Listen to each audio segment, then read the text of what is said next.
and welcome to another episode of The Positive Side of the Bad Stuff. I'm Leslie Pogue, your host, and I'm so glad you decided to join me for this Valentine's Day week. Our influential and significant moment today, or hot topic, is going to be taken actually from my book, The Positive Side of the Bad Stuff. I wrote this about, looks like 2011, and it's called The 5 Ground Rules for Your Relationship to Be All It Can Be. And it reads like this: how do you have the relationship you always wanted? What can you do to either attract or improve your romantic relationships? Here are 5 simple things you can do. Now, I want to know if you guys have thought about these 5 things. The first thing is first you must be the person you want in your life.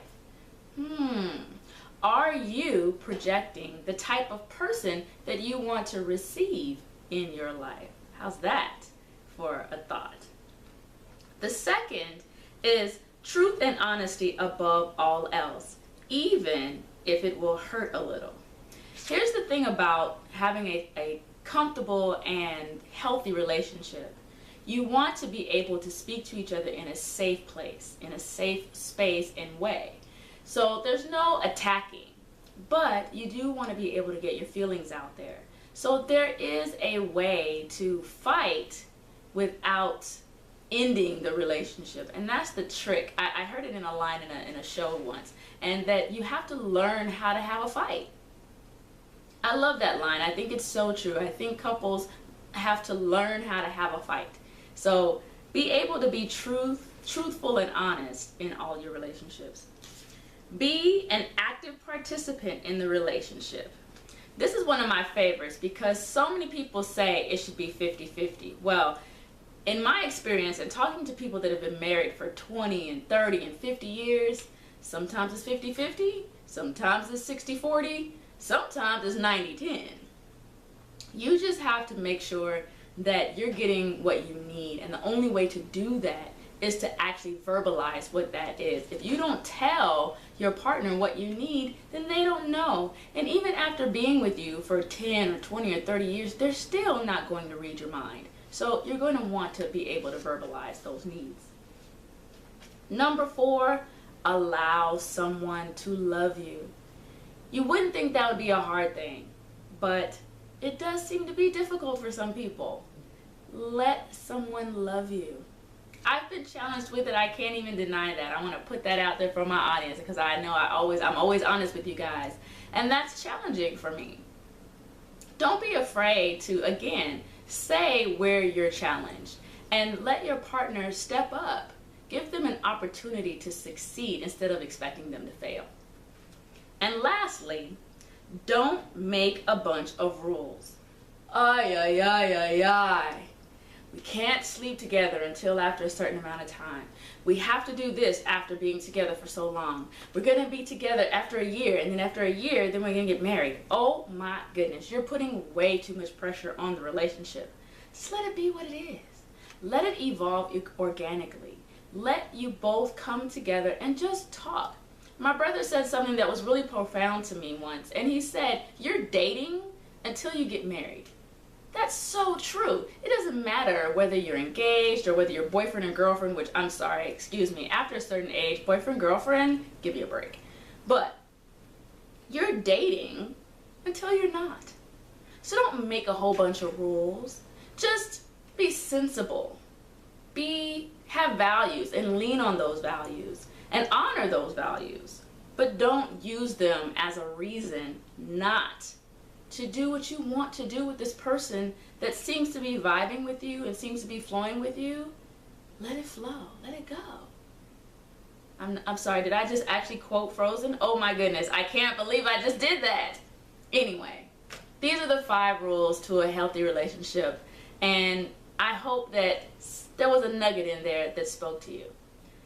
So there it is. We'll be right back.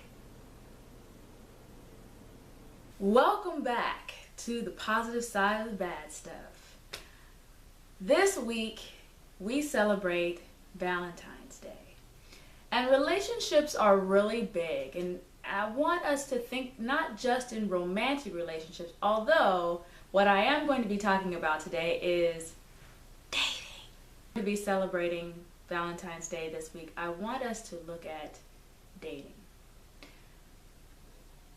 Online dating is a big deal these days, and what has happened is, as it turns out, 1/3 of US marriages now began with online dating. I know my brother recently got married and he met his spouse online. I have decided to jump back into the dating pool, and I'm seeing someone that I like, and so we'll see, but I'm continuing to date because that is what you do when you're dating. And I'm not putting too much pressure on anything, and I think that that's really important when you are quote unquote dating. Once you two decide that you want to be exclusive and you want to date only each other, that is separate, and it is a conversation. It's not automatic, it's not implied, and it's not something that you just assume because you've been together for a month, 2 months, 6 months, a year. You want to make sure that both of you are on the same page. So talk to each other and see where you are and see what you want from each other. And if you two want to make a go of it, then again, that has to be a choice between the two of you. So keep that in mind while we're dating. I know I used to be, when I was so much younger, I used to be the person that I met someone, I liked them, and I was already picking out China patterns just because I just liked them so much. Oh my goodness, stop being a girl, you know? Ugh. So it's one of those things where we don't want to put too much pressure. New relationships are fragile, and you want to give them tender loving care. Have fun. I never really understood what that meant until I got a little older. People used to always say, just have fun when you're dating. You know what that translates to, what they're really trying to say? No rules, don't put pressure on it, just show up. Just have fun. Don't make plans. Don't start scribbling your name with his, and vice versa, fellas out there, because I know some of you guys get smitten and your nose is open and you get taken with a girl. So just have fun with it. Enjoy the time exploring and getting to know the person. Ask those questions and be allowed to just gain information at first. Do things outside. As you start to grow a little closer and you start spending time in each other's homes, just be respectful of the fact that it is still a new relationship and it's fragile, and you don't want to do any knee-jerk reactions to it. So relationships and dating is something that is a necessary evil, I always call it, to get to the end result. But you also want to be honest with yourself and decide if that is what you want. 1 in 5 adults aged 25 to 35 have used online dating at one time or another. And the older you get, the smaller that stat gets. But everyone is using online dating these days. And I remember when online dating first started, because I remember mentioning it to someone and she shared the personal ads when she used to send in letters to personal ads. So it's amazing how far we've come with regard to dating, and how long truly non-conventional dating has really been around. It really isn't a new thing. And I know people are fearful of it, and there's a lot of stigma behind it. People say that usually losers or people with problems or issues are the ones that do online dating. But in today's technological age, and in a time when so few people have a whole lot of time to go out and party. I mean, we don't go clubbing and hanging out like we used to. So online dating is a nice way to introduce yourself, get acquainted in a non-threatening and a non-imposing way. And it helps those people who are maybe shy, introverts. It's very helpful for. It's helpful to just get out there because you don't want to be isolated. You do want to get out there and interact with other people. And keep in mind, online dating doesn't necessarily have to end in marriage or even a romantic relationship. Most sites are very clear and they give you the option of, are you looking for friendship? Some people really need an additional outlet to find that friend that they can go to plays with, or do that thing that they don't have friends already to do it with. Meetup is a great way to find people of like interests, and that way, because in today's technological world, most people are still meeting their mate offline. So what that tells me is that most people are still doing activities that are of like interest. Photography, cooking, they might belong to a group like a Toastmasters or a meetup group or something like that, and you just have a good vibe with someone, and you ultimately spend a little more time and a little more time, and it evolves into whatever it evolves into. I guess the key really is just to be open. Be open to the possibility. And that's with anything, quite honestly. But I will say this. If you do want to have that special someone in your life and you're approaching it passively,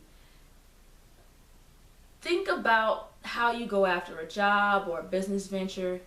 That guy or girl, they're not going to show up on your doorstep. So you do have to take action. You do have to put forth effort and take steps toward what you want. So it really is just about communicating. And with technology, that's really where we've started to fail. Just being able to talk to each other, communicate with each other, verbalize our needs, and say what we mean and mean what we say. These are areas that are true across the board. And if you focus on what's really important, which is good communication skills, soft skill, good time management, soft skill. If you think about those things and apply them to every aspect of your life, then you'll be successful. But also be true to you. Maybe you don't want a relationship right now, and that's okay. It's okay to be by yourself. I love my singleness.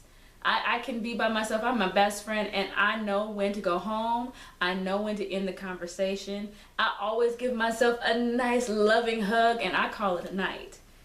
But I also want that special someone to spend time with. So I'm taking steps to do that. I want you to be true with you about what you want as well. 28 Days to Happy is a daily guide to walk you through acknowledging and accepting the truth about what's really going on in your world, to forgive yourself and others for the wrongs you feel have been done to you, and ultimately to identify and celebrate the happiness that is always there no matter what comes your way. The positive side of the bad stuff is a handy companion when you need a pick-me-up. It's a collection of blogs that speak primarily to personal soft skills that we all manage every day, from joy to grief, from who cares to self-care. It will give you a guide to make sense of the things in your life and find your positive side of the bad stuff.